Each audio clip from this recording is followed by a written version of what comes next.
बिस्मिल्लाहिर्रहमानिर्रहीम। मुल्क समरकंद में एक बेवा सैयदजादी रहती थी। उसके चंद बच्चे भी थे।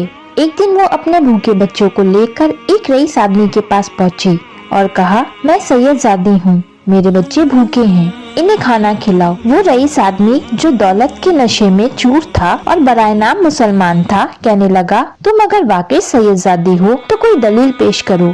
सैयदजादी बोली, मैं एक गरीब बेवा हूँ, ज़बान पर एतबार करो कि मैं सैयदजादी हूँ, और दलील क्या पेश करूँ? वो बोला, मैं ज़बानी जमा खर्च करने का कायल नहीं हूँ, अगर कोई दलील है तो पेश करो, वरना जाओ। वो सैयदजादी अपने बच्चों को लेकर वापस चली आई और एक मजूसी के पास पहुँची और अपना किस्सा बयान किया। वो मजूसी बोला, मोहतरमा, अगरचे मैं मुसलमान नहीं था, मगर तुम्हारी सयादत की ताज़ीम व कद्र करता हूँ। आओ और मेरे यहाँ कयाम फरमाओ, मैं तुम्हारी रोटी और कपड़े का जामन हूँ।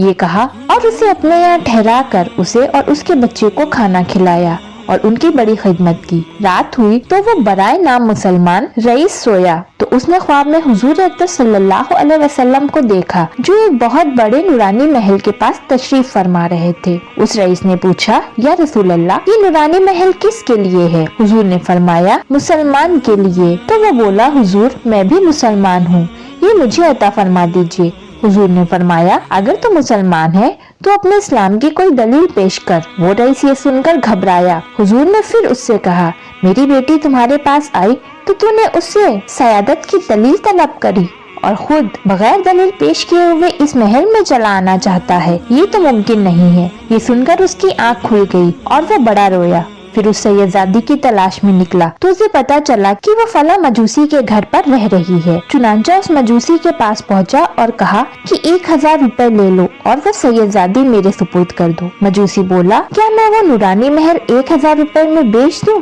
नामुमकिन। सुन लो, हुजूर सल्लल्लाहु अलैहि वसल्लम जो तुम्हें ख्वाब में मिलकर उस महल से दूर कर गए थे, वो मुझे भी ख्वाब में मिलकर और कलमा पढ़ाकर उस महल में दाखिल फरमा गए हैं। अब मैं भी बीवी बच्चों समेत मुसलमान हूँ और मुझे बशारत दे गए हैं कि मैं अहलो अया समेत जन्नती हूँ।